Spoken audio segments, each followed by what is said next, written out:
दिल को फरियाद जताने रुलाया होगा, ख्वाब फिर खाकर आकर पकड़ाया होगा।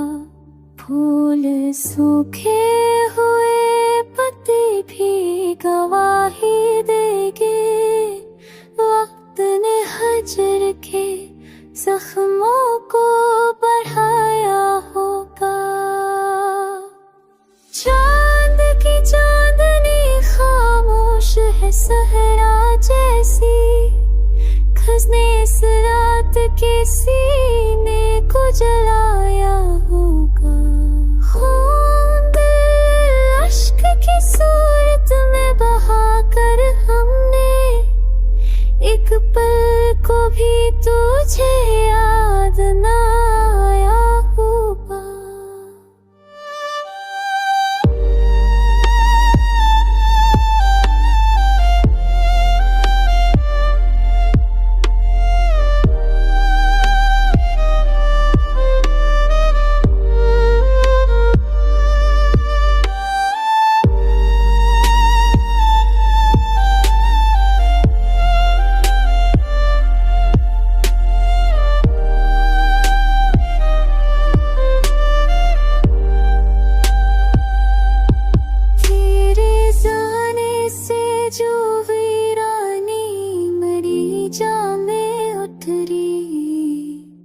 हर मुसाफिर ने से देख के घबराया होगा, कोई साया भी ना था साथ मरे तन्हाई में।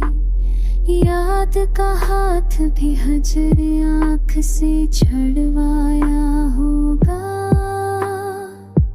दिल के जख्मों को छुपाने की तलब थी लेकिन तब सामने हकीकत को बताया होगा। हमने रो रो के ख्वाब दफनाए शब को, सब ख्वाब की तरबत पे सुरमाया होगा। जिंदगी तेरे बगैर एक सहीफा है ममता, हर बरब इश्क ने तहरीर बनाया होगा। राख हो जाएंगे सांस के सारे मंजर, याद का शाला किसी रोज बचाया होगा।